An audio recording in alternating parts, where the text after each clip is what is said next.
Hi friends, இன்றைக்கி நம்ம என்ன பார்க்க போகிறோன்னா ஷேப்ஸில் வந்து எப்படி நம்ம போட போகிறோம் ஸ்டிச்சஸ்ன்றதை பார்க்கலாம். இந்த பிக்சரில் வர மாதிரியே ஸ்கொயர் ஷேப் ஒன்று, ஸ்கொயரல் ஷேப் ஒன்று வரைஞ்சிக்கோங்க. ஸ்கொயர் ஷேப்லேருந்து ஸ்டார்ட் பண்ணலாம். ஃபஸ்ட்டு பாயிண்ட்லேருந்து வச்சு நார்மலாக ஸ்டெயின் ஸ்டிச் போடுவீங்கள்ல, அதேமாரி சின்ன சின்ன ஸ்டிச்சஸாக போடுங்க.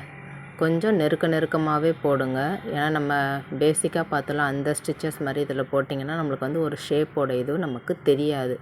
அதனால் நம்ம சின்ன சின்ன ஸ்டிச்சஸாக போடணும். இந்த ஸ்டிச்சஸை கொஞ்சம் பார்த்து பொறுமையாக போடுங்க. ஒரு சில பேரில் பீகாக் தான் நிறைய பேர் பண்ணலாம். ஃப்ளவர்ஸில் பண்ணி பாருங்கள், ரோசஸில் பண்ணி பாருங்கள். அந்த மாதிரி நிறைய ஷேப்ஸ் இருக்குது. அந்த மாதிரி ஷேப்ஸில் வந்து நீங்கள் ட்ரை பண்ணுங்கள்.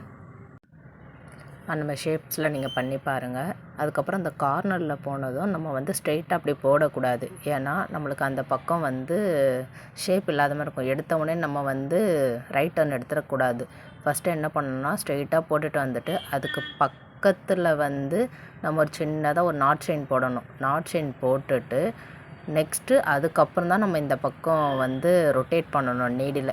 ஏன்னா நம்ம ஸ்ட்ரைட்டாக அப்படி நீடில் இது பண்ணுவோம், அது ஒரு ஷேப்பாக இருக்காது. அந்த கார்னர்லாம் வந்து கொஞ்சம் வந்து ஒரு மாதிரி ஷேப் இல்லாத மாதிரி இருக்கும். ஸோ ஒரு சின்ன லாக் செயின் போட்டுட்டு நெக்ஸ்ட்டு டர்ன் பண்ணி நீங்கள் நார்மலாக போடுற வந்து செயின் ஸ்டிச்சை வந்து நீங்கள் வந்து போட்டுக்கிட்டே இருக்கலாம். அந்த லாஸ்ட்டு நான் போடுற மாதிரி போட நார்மல் செயின் ஸ்டிச்சு தான். ஆனால் அந்த கார்னர்ஸ் வந்து ஷார்ப்பாக வர்றதுக்கு வந்து நீங்கள் ஆப்போசிட் எந்த டைரெக்ஷனில் போடுறீங்களோ அந்த சைடு ஆப்போசிட்டில் வந்து நீங்கள் ஒரு சின்ன லாக் செயின் போட்டுட்டு அதுக்கப்புறம் தான் நீங்கள் எந்த பக்கம் ரொட்டேட் பண்ணுறீங்களோ நீடில் அந்த பக்கம் போடணும். நீங்கள் பொறுமையாகவே போடுங்க. கண்டிப்பாக உங்களுக்கு வந்து ஷார்ப் எட்ஜஸ் வந்து கண்டிப்பாக கிடைக்கும்.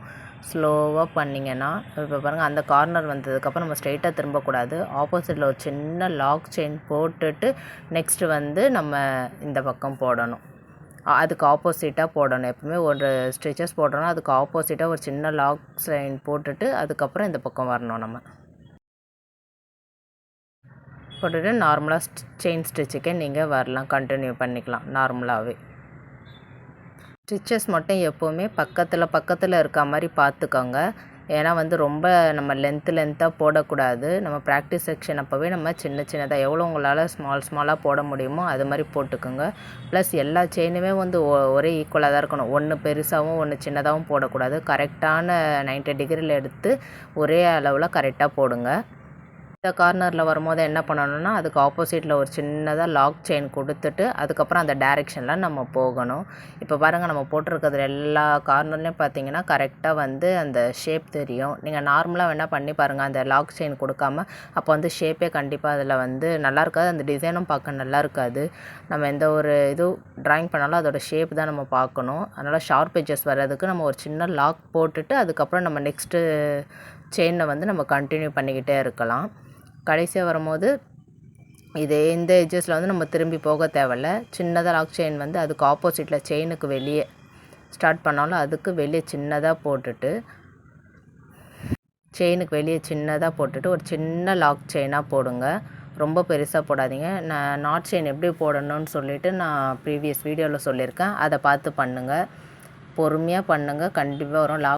செயின் நாட் போடுறது கொஞ்சம் பிகினர்ஸ்க்கு கஷ்டமாக தான் இருக்கும். அப்புறம் போக போக வந்து அது செம்ம ஈஸியாகிடும். இப்போ நான் ஒரு செயின் ஸ்டிச் போட்டவுடனே நான் ஒரு லாக் ஸ்டிச் போட்டவுடனே எக்ஸ்ட்ரா த்ரெட் இருக்கும். அந்த எக்ஸ்ட்ரா த்ரெட் வந்து நம்மளுக்கு தெரியாமல் இருக்க அகைன் நம்ம என்ன பண்ணணும்னா இன்னொரு லாக் ஸ்டிச்சை போட்டு பண்ணுவோம். நெக்ஸ்ட் என்ன பார்க்க போகிறோன்னா ஒரு ஸ்கொயரல் ஷேப் தான் பார்க்க போகிறோம். இந்த ஸ்கொயரல் ஷேப் நம்ம வந்து எதுக்கு பண்ணுறோன்னா நம்ம கை வந்து நல்லா ரொட்டேட் ஆகுறதுக்கு, நம்ம நல்லா ப்ராக்டிஸ் பண்ணுறதுக்கு தான் நம்ம இந்த ஸ்கொயரல் ஷேப்பை வந்து சூஸ் பண்ணுறோம். இது மாதிரி நீங்கள் நிறைய ஒரு 3 டைம்ஸ் 4 டைம்ஸ் வந்து இதே மாதிரி ஸ்கொயரல் ஷேப் நீங்கள் போட்டு பார்த்தீங்கன்னா உங்களுக்கு வந்து இந்த டிசைன் வந்து நல்லா வந்துடும். இது எதுக்காக நம்ம போகிறோம், நம்ம கை வந்து எல்லா பக்கமும் ரொட்டேட் ஆகணும். நீங்கள் ஒரு ஸ்டாண்டில் உட்காந்து போடுறீங்கன்னா எல்லா பக்கமும் திருப்பி அந்த ரவுண்டுக்கு ஏற்ற மாதிரி நீங்கள் இருக்கக்கூடாது. நீங்கள் எந்த பக்கத்தில் உட்காந்து உங்கள் கை ரொட்டேட்லேருந்து ஸ்டார்ட் பண்ணுறீங்களோ அதே பக்கமாக இருந்து தான் நீங்கள் வந்து ரொட்டேட் பண்ணி இந்த ஃபுல் டிசைனையும் முடிக்கணும். ஏன்னா நாளைக்கு நீங்கள் வந்து ஒரு காட்டில் போடும்போது நீங்கள் வந்து அந்த காட்டை வந்து உங்கள் இஷ்டத்துக்கு வந்து திருப்ப முடியாது. அதனால வந்து இப்போ நம்ம பிகினர் ஸ்டேஜ்லேயே வந்து நம்ம இருந்த இடத்துலே வந்து நம்ம கையை வந்து ரொட்டேட் பண்ணி ப்ராக்டிஸ் பண்ணால் தான் வந்து நம்மளுக்கு ஃப்யூச்சரில் நல்லா யூஸ்ஃபுல்லாக இருக்கும். இந்த மாதிரி நிறைய ஷேப்ஸ் வந்து நீங்கள் போட்டு பாருங்கள். Please subscribe my channel.